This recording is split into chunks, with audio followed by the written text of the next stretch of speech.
Christmas. I'm all about it. Well, guess what? Next week we are having a regular Christmas service, like a Christmas Eve type service, except for it'll be on Sunday. So I don't know if that's up there. But we'll have a whole bunch of traditional hymns that we all know. Come, come, Emmanuel, you know, the fun stuff. It'll be good. We'll read through the story. It'll be a good time. So that is next week, next regular Sunday. The week after that, as always, we have the potluck at the end of every month, because one of the things we are committed to is one another and growing relationship and getting to know each other outside of the context of just the space and just talking over discussion. So that's next Sunday or 2 Sundays from now. On the 18th at 3:30, there's a sourdough learning party. If you missed the boat during COVID and you're like, everybody else learned to make sourdough but me, and I know it's so delicious and so good, but I want to learn, Ferris is going to teach people. She's an amazing baker if you did not know. And so the only thing is she needs to know how much to make, how many starters to make. She needs to know what room we're going to do it in, if we'll fit back there, if we need to go somewhere else. So if you wouldn't mind RSVPing, if you're like, yes, I love bread, bread of life, baby, and also actual bread, then come on over for that on the 18th at 3:30 p.m. That'll be going on. It's also the season of giving. Yay! Everybody's heart soars with joy talking about money and giving. But if you didn't know, we have a button on our website, refugepullman.com. It's floating. It's blue. It says give. If you want to do a one-time gift over this holiday season, if you want to set up recurring because you've never done that before, either of those is great if you're a digital person. Also, we had requests, which is awesome. We love that. Of people who wanted a physical spot to be able to drop offerings in that more traditional way. So we're pleased to accommodate that request. There's a basket just over there. Hi, baby girl. There's a basket outside the door on top of something that looks like an alms box already that exists. And I think those are my announcements. Oh, last thing is if you would like to know what kind of music we're doing each week, and you want to be able to sing along and recognize the music, well, I have the solution. Amazing. I'm putting together a Spotify playlist. I know Spotify is a kind of evil, but it seems that all tech companies are these days, so bear with me in my pollution of my soul there. But I'm going to upload a Spotify playlist onto the community chat so that as music gets uploaded there, as the worship team grabs onto more songs, the congregation can learn those songs at the same time. And also, if you're just looking for good stuff to listen to in the background of life, there you go. So look for that. That'll be in the community chat. I was doing that in the car on the way here, so I'm only halfway through. But I have the car on the way home, so I'm sure it'll be there. That's our last announcement. Where have we been? We have been in Advent. We have been talking about these different themes, these different values that are celebrated all over the planet. Christians absolutely all over the world, everywhere, are talking about studying, learning, celebrating these same values, these same themes. And the way we've been talking about those themes is that they are the path that we walk. It's the way that we walk. Jesus called us to live differently, to walk differently. That's what holy means, set apart, different. And so these are the values, these are the themes that come up with his teaching and through his teaching. So we've talked about the Hebrew and the Greek definitions of each of these words. I won't get super into it, but if you want to follow along with what I'm talking about, you can find it in the Slack underneath the sermon outline. So first we have the value, the celebration of peace. What did peace mean? Peace meant completeness in relationship. So there is nothing, there's no penny waiting to drop. Peace is not the absence of violence. It is when we're in relationship with another person and there's nothing more that needs to be done to make it better. That is peace. We had hope. Hope is when you can hold two things in tension and say, yes, the world is full of injustice. and also Christ is king, and he's unveiling justice and partnership and choosing to look toward the one thing with delighted anticipation while not losing hold of the other thing and just living in blind optimism, right? That was hope. We had love.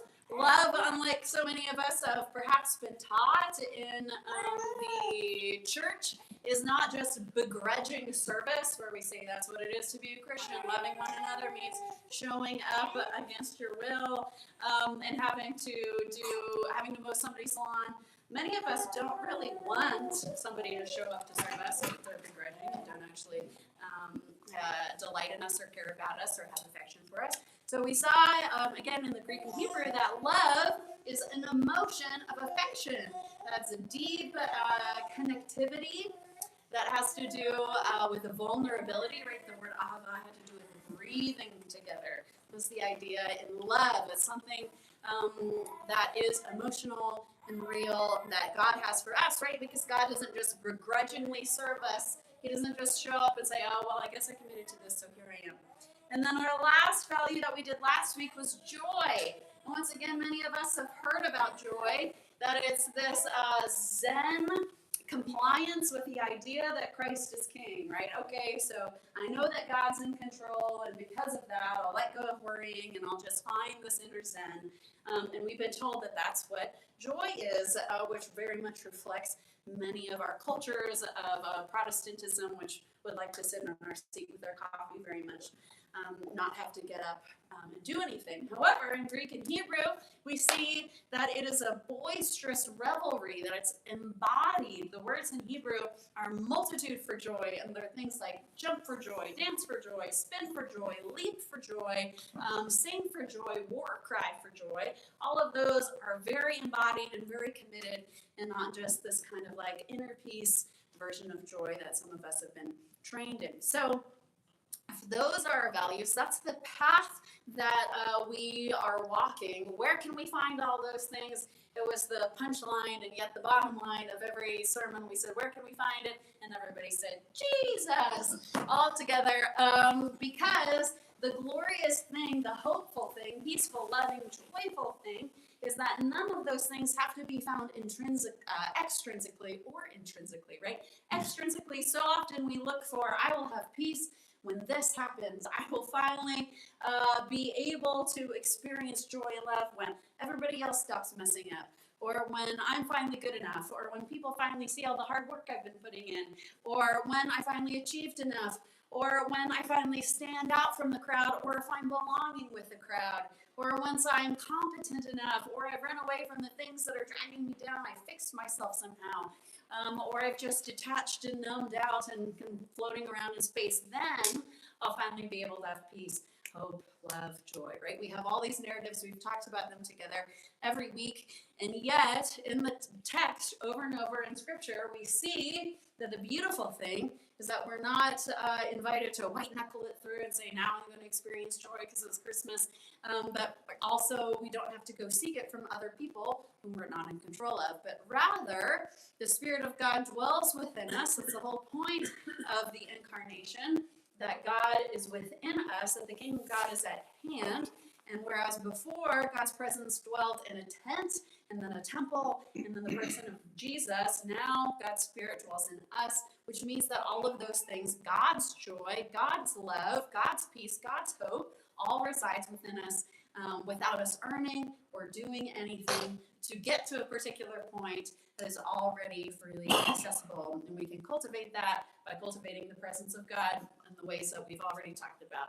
And prayer and silence and meditation and music and people and hiking and all of the different ways, ritual, that many of us experience the presence of God. So that's what the path is. That's how we find those things on the path. The third thing in the outline there is, what is it?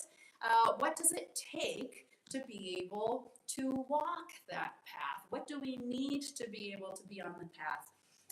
Because we can say that we want to be people who are people of love, right? For instance. And then we go to a family holiday situation, and somebody says something, and it's either hurtful or insanely wrong or upsetting or offensive or fill in the blank. And all of a sudden, it's hard to remember what it means to be a person of love, because we have to decide in that moment, okay, am I going to let this one slide? But this is the third thing they've said, so maybe they deserve it. We go through all of these things. So what we need in that moment is dedication.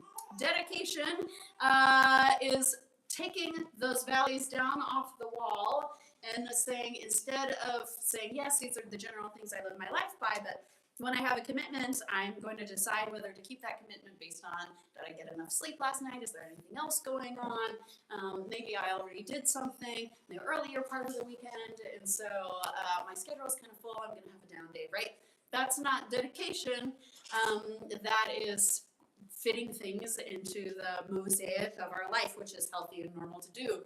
However, when it comes to that moment at the holiday party, deciding whether we're going to be dedicated to love, we're going to be instruments of love, we're going to be God's love embodied in flesh on the planet, just as Jesus was, then if we've pre-decided that and we've dedicated ourselves to that, we've committed to that, it takes away all of the wondering of, how do I work my way through this? So what is so cool is in the Bible, there is a festival, a biblical holiday of dedication.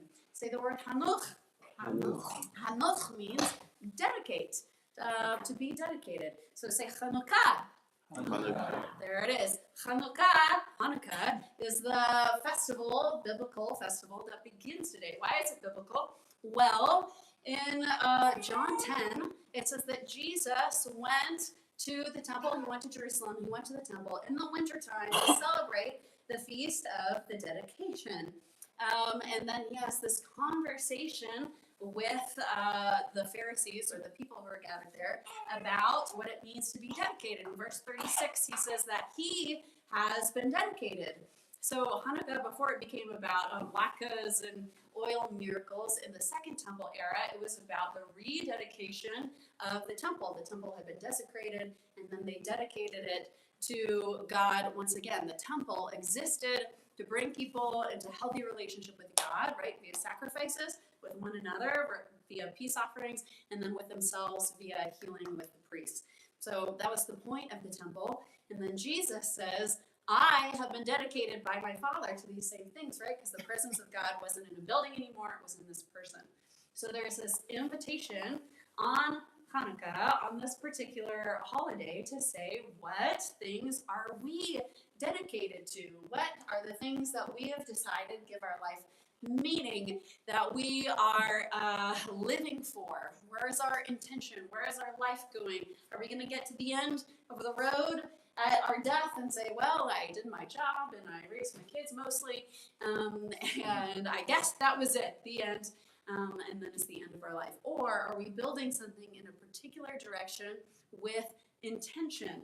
And that's very difficult. There's a book I'm going to read from in a minute, called Dedicated by Pete Davis, which is different than Pete Davidson. I was so wise. No. But Pete Davis wrote this book about being dedicated in our era. It's so difficult because we live in this time of the infinite browsing mode, is what he says. So it's when you open your streaming platform and you're trying to find something to watch, and you start scrolling through and you're like, oh, not that. Maybe that, I'll put that on my watch list. Oh, I was going to watch that, but I don't really feel like something that's really dark and dramatic right now. I'm looking for something lighter. And you keep scrolling and you keep scrolling and you keep scrolling and you keep scrolling. And soon enough, you're irritated and your eyes hurt, if you're me, and you're just ready to cancel the whole thing and not watch anything.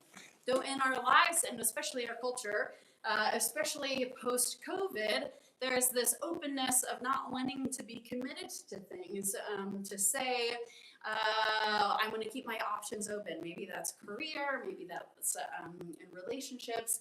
However, we miss out when we don't experience, again, the meaning, the depth, and the joy that comes from being dedicated. Sports people, this is the best thing I'll ever say about sports. If you are somebody who's trying to get into sports, And you just sit down and you have no idea what's going on. You're like, well, there are the plays. Those just happened. That's great.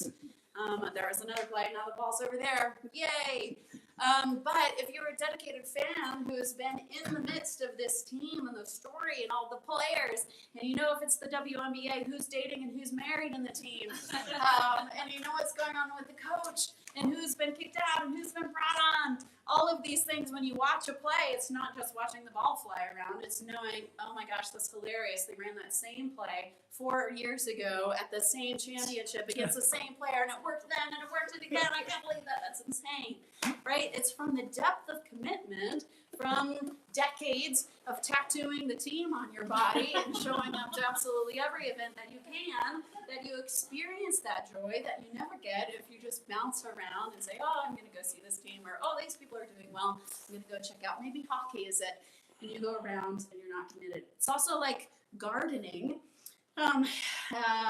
If you are somebody who's like, you know what would be great, I'm going to become somebody who grows my own food. Wouldn't that be amazing? I have room in the yard. I'm going to put cabbage over here. I'm going to put lettuce over here. Asparagus takes a long time to grow, so I should probably get that. I'm going to put my tomatoes here, blah, blah, blah, blah, blah.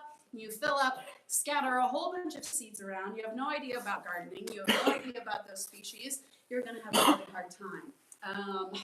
You're going to have a hard time because every one of those seeds requires a different depth. They require different soil nutrients. They require different sunlight and shade.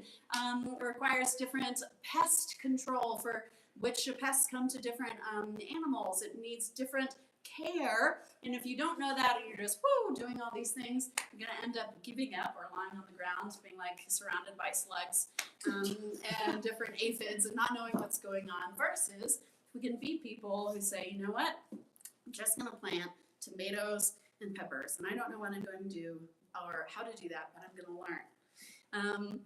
The first year you plant 10 of each and you only get 4 tomatoes out of the whole batch, but you get to start making your first hot sauce or your first pico de gallo, and it's amazing. You have to borrow onions and stuff, but you have such a reward of this first batch of things, and the next year, like, maybe I'll try this plant species, actually, this different kind of tomato, maybe that'll grow better in my soil, and it does, but then you don't like the flavor as much, it's too vegetal, and over the years, you become an expert in knowing about your land and your seasons and your weather and these plants, and you become the neighborhood expert in salsa and hot sauce and pico de gallo, and people always want you to bring yours to the potluck that's happening because it's so good. And every time you try salsa, you can say, oh, they use Anaheim peppers. That's so interesting. And it unveils this whole new world of depth, of meaning, of joy that comes from being committed to those two things. This whole new layer of meaning and joy in life that we'd miss if we try to do all of the things and then get burnt out and don't really gain that depth. So this Hanukkah, this particular moment, we have that chance to have an invitation. What are we choosing to be dedicated to? Maybe it's your workplace and you have a really fulfilling job. You say, I'm going to be the best healthcare provider I can absolutely be. I'm going to read all these books. I'm going to stay on top of the science. I'm going to talk to people. I'm going to get mentored by people. I'm going to apprentice people, right? I'm going to be really good at that. Maybe you want to be a really great parent. And so you do the same thing. You take classes, you join parenting groups, you get really, really intentional because you know that this time is short and you want to be there with your kids. Maybe, as the pastor, I am indebted to say, maybe it's Refuge. Maybe you say, I love that this place is a place that wants to be a lighthouse in the darkness, that welcomes people no matter where they're at or what questions they have, what kind of things they're wrestling with, as a safe place to be and heal and grow and to rediscover who they are and God and what God means to them. Maybe it's that. That's my job to say. Maybe if it's not that, you could still dedicate yourself to figuring out the faith questions that have been on the back burner that you know are there, that you haven't worked through, because there's plenty of time, which is true. But maybe you become dedicated to that part of yourself as well. So I want to read one thing about what can happen when we do dedicate ourselves to something, whether that's church or absolutely anything else. in your life. Because at the beginning of the sermon series, we talked about MLK, and we had this big, great moment of joy and glory where he marched with his whole community from all over the country, from Montgomery to Selma to Montgomery rather. And that incredible march kicked off the Voting Rights Act being passed, and the president took notice, and all these things happened because he did that. But we talked about he got made the pastor in that community 15 years prior, and he spent all of those years preaching about justice, getting attached to the local pastors and getting to know them, getting them on board, meeting with all the different student groups, meeting with the local NAACP, meeting with people from different faith traditions, meeting with the unions. And all of those groups were also built by people who had dedicated themselves to that particular union, to that particular group. And if nobody had been dedicated, that moment wouldn't have happened. So the one thing that I want to read is about what can happen when we choose to dedicate ourselves to one thing. And no, it's not church. And this is by, I will again invite you to imagine that it's by Pete Davidson, even though it's not. It's just more joyous that way. Okay. In 1985, Karen Washington, a physical therapist and single mom of two, moved from Harlem to the Bronx. She had never owned a home, and her new brick row house made her feel like she finally had a part of the American dream. But there was one problem. Across the street from Karen's new home was a vacant lot that was filled with garbage. She and her neighbors had been assured that another row house would be built there, but months turned into years, and construction crews never showed up. My American dream became my American nightmare, she remembered. Why did she even move to the Bronx if it just meant she was going to spend every day staring out her kitchen window at a pile of trash? For me, she remembered about the time it was a lot of despair, hopelessness, and anger. But one day in 1988, Karen looked out her window and saw something new. One of her neighbors, Jose Lugo, was standing in the vacant lot with a shovel. My eyes lit up like a Christmas tree, she remembered. She walked across the street and asked Jose what was going on. He told her he was thinking of clearing out the trash and planting a community garden. Yes, Karen exclaimed. Can I help? Karen and Jose set to work, gathering people in the community to join. Day by day, they helped clear the trash, and eventually they started planting. Karen had no idea how to garden at first. All she knew was you had to put seeds in the ground and water them. So that's what she did. She and her neighbors would soon fill the plots with corn and squash, kale and collard greens, cantaloupe and string beans, hen and holly bushes, and more hens. The effort was such a success, within a year, the neighborhood was able to petition the city to declare the vacant lot an official community garden, and a sign went up front, the Garden of Happiness. And the more Karen spent in the garden, the more time she spent in the garden, the more she got to know her neighbors. And as she did, she started to learn about how other public problems affected them. I was hearing and feeling the social issues that were happening around me, she recalls. I'm in the garden and I hear people say, we don't have any heat, we don't have any hot water, or we can't afford a place to live, or my children are going to school and they have 40 kids in the classroom. So Karen got involved in causes beyond the Garden of Happiness. She joined with other community gardeners to form La Familia Verde, a coalition to advocate, educate, and create at a larger scale in the city. She started sitting on boards of food justice and hunger alleviation organizations. She co-founded Black Urban Growers to raise up the voices of Black farmers and gardeners in the food justice movement. And along the way, Karen honed her craft. She picked up tips and tricks from Jose and other community gardeners, and she started apprenticing at a farm in upstate New York. She even went to California to take courses on organic farming with people decades younger than her. And the Bronx physical therapist, who once knew nothing beyond putting seeds in the ground and watering them, now co-owns an organic farm upstate called Rise and Root Farm. She's now known around the country as the queen of urban growing and the Garden of Happiness. 3 decades after Karen decided to walk over to Jose and say, yes, can I help, is still going strong, bringing joy and community to the neighbors of her avenue, some of whom weren't even born when Karen started planting seeds. So we want to be people who put in that work, not just over one particular year, like a New Year's resolution, right? But over a life. What are the things that we are dedicating ourselves to? If we join arms as a community, what kind of things can we build in our community? So this is what we're going to do. I'm going to pray, and then I'm going to play a song that we know called Send Me. And if you would like to participate, which of course you don't have to, we have 2 menorot, 2 menorahs back there. And George just came back with the Hanukkah candles that I forgot. And we'll have one candle that you can light from to put in the menorah. And once those are full, because there's only 18 spots there, there are little sand jars that you can stick the longer candles in that we've used before. And like 6 of them can fit on those jars according to my test trial that I did this morning. So that's the invitation. While I play the song, as we sing together, thinking about, praying about, being intentional about what are the things that I'm doing? What am I building? Can I be a person of depth, a person who's in it for the long haul, who's building something beautiful like we just read about with Karen Washington over the 15-year trajectory. So I'll play that, and then after that, our worship team, I'll come on back. Oh, she's going to sleep on you. Ah, precious. Our worship team will probably come back. And then we'll do a discussion as normal. So that's what's going on. Oh, God, I thank you that we are invited to experience you within us. Thank you that we are the tabernacle. We are the temple. Your presence dwells within us. We are the arms and feet of Christ in the world.